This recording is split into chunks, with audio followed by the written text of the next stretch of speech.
जय हिंद दोस्तों। आज हम बात करते हैं अपने भारतीय संविधान के बारे में। तो हम संविधान के बारे में आज हम बेसिक कुछ बात कहना चाहते हैं। जैसे हमारे भारतीय संविधान में 2 टॉपिक होते हैं, भारतीय संविधान व मूल विधि।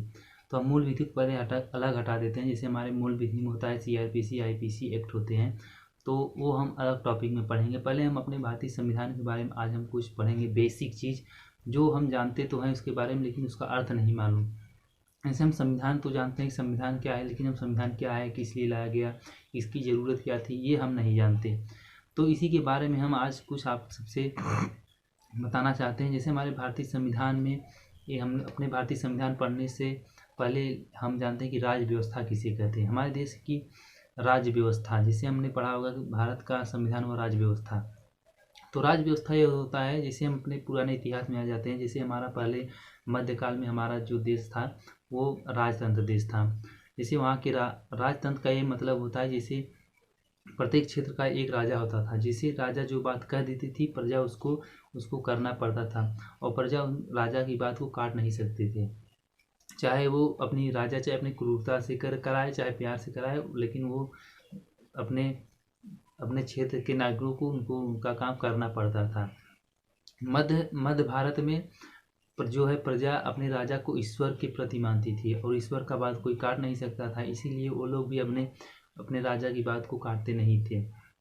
तो इसके बाद हमारा आता है आधुनिक भारत। आधुनिक भारत जब आधुनिक भारत की हमारी शुरुआत होती है, यहाँ से राजतंत्र की अवधारणा समाप्त होने लगती है। जैसे कि हमारे देश में आधुनिक भारत में जैसे कुछ क्रांतिकारी पैदा हुए, तो कुछ क्रांतिकारियों द्वारा हमारे देश में लोकतंत्र राज्य लाया गया। लोकतंत्र राज्य लाया गया। तो लोकतंत्र का मतलब ये होता है, जैसे वहाँ पे सबको आज़ादी होती है, सबको घूमने फिरने की सबको आज़ादी होती है। सबसे बड़ा देश हमारा भारत आज लोकतंत्र के देश में सबसे बड़ा है। तो यहाँ से कॉन्सेप्ट आता है राज्य का। आखिर राज्य क्या है? तो हमारा जो एक सम्मेलन में बैठक हुई थी 1933 में, मॉन्टेविटो कॉन्स्टिट्यूशन, जो राज्य की अवधारणा के बारे में बात करते हैं। तो आखिर राज्य होता क्या है?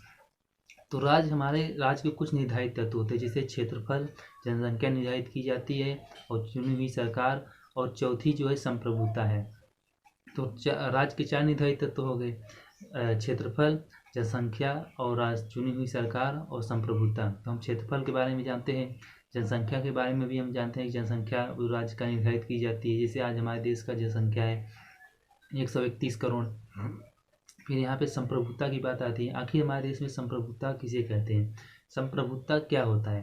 तो संप्रभुता को हम सरल भाषा में ये भी कहते हैं, जैसे स्वयं की रक्षा और स्वयं के सम्मान को करना, ये हमारा संप्रभुता है। जैसे अभी अभी एक विवाद हुआ था हमारे देश में चाइना और भारत से। अगर चाइना सरकार के कहने पर हमारी भारत सरकार अपनी सैनिक पीछे हटा लेती है, या तो हमारे सैनिक पीछे हट जाते, तो हमारे संप्रभुता को ठेस पहुंचता है। इसलिए हमने अपनी संप्रभुता, अपने सम्मान को बचाने के लिए हमें वहाँ पे डटे रहना पड़ा, और जहाँ तक हम सफल भी हुए। तो कुछ समझौते के कारण वहाँ का जो विवाद था वो ख़त्म हुआ। यही संप्रभुता का मतलब होता है कि हम अपने स्वयं और सम्मान के लिए किसी से भी, हम अपनी आत्मरक्षा के लिए किसी से भी लड़ सकते हैं, या मर भी सकते हैं, या मार भी सकते हैं। यही संप्रभुता होती है।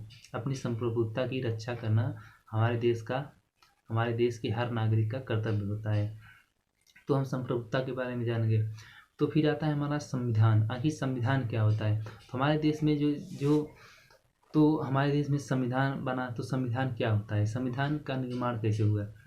व्यक्ति और राज्य के बीच को यह संबंध निर्धारित करती है। व्यक्ति और राज्य के आपसी संबंधों को निर्धारित करता है हमारा संविधान। तो संविधान यहाँ पे हुआ। तो जैसे संविधान किसी भी देश की, यह हर देश में लागू बनता है।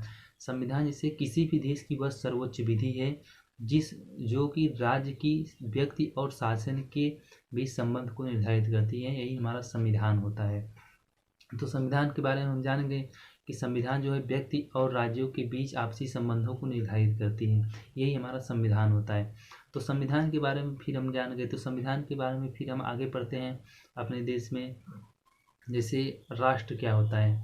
तो राष्ट्र जो है यह हमारे देश की संस्कृति को निर्धारित करती है। संस्कृति जैसे अब हम कहीं जाएंगे, जैसे विदेश में, तो अगर हमारे देश का वहाँ कोई मिल गया अपने रंग रूप का या अपनी भाषा, तो हम कहेंगे देखो ये हमारे देश का है। तो हम बाहर इसे संबोधित करते हैं राष्ट्र का है, मतलब ये हमारे राष्ट्र का है, हमारे देश का है। फिर हम पढ़ते हैं राज्य व्यवस्था के बारे में। आखिर राज्य व्यवस्था क्या होती है? संविधान को व्यवहारिक रूप में लागू किया जाना ही राज्य व्यवस्था होती है। तो हमारा जो है राज्य व्यवस्था जो है संविधान, नागरिकता, न्याय शासन, ये सब मिल के हमारा जो है राज्य व्यवस्था बनता है। ये सब राज्य व्यवस्था के अंतर्गत आते हैं। नागरिकता, न्याय शासन और संविधान, ये सब राज्य व्यवस्था के अंतर्गत आते हैं। फिर हमारा मेन कॉन्सेप्ट आता है कि आखिर हमारे देश में संविधान लाया क्यों गया। तो पहले हम अपने परिवार में आ जाते हैं। तो हमारे परिवार में जैसे 20 सदस्य हैं, 20 सदस्य में एक मुखिया है। तो मुखिया तय करता है कि कौन कृषि करेगा, कौन पशुपालन करेगा, कौन भोजन बनाएगा, और सबका काम ऐसे ऐसे बांट देता है। तो जब हमारे देश का मुखिया अगर सही है, तो हमारे देश का मुखिया जैसे सही है, हम अपने देश के प्रधानमंत्री को मुखिया भी कह सकते हैं। जैसे हमारे देश का मुखिया सही है तो शासन व्यवस्था सही चलेगी।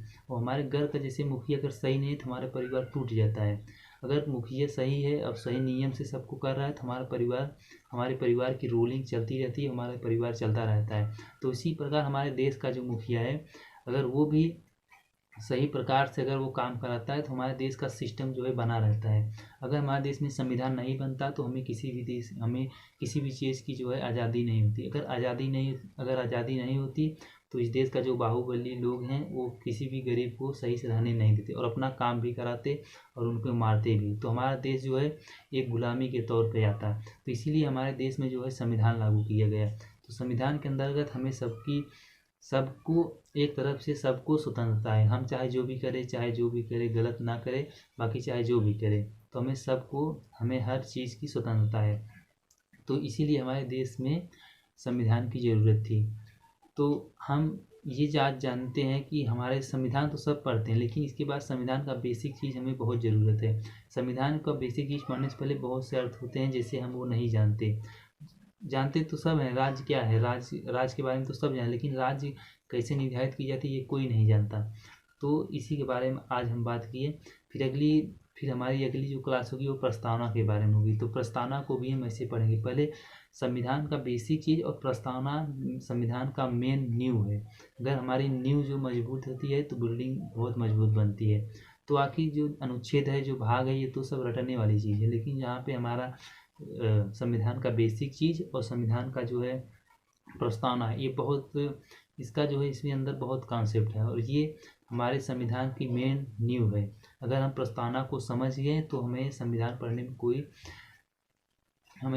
पढ़ने के लिए कोई भी बहुत ज़्यादा दिमाग नहीं लगाना पड़े, बस सब रटने वाली चीज़ है।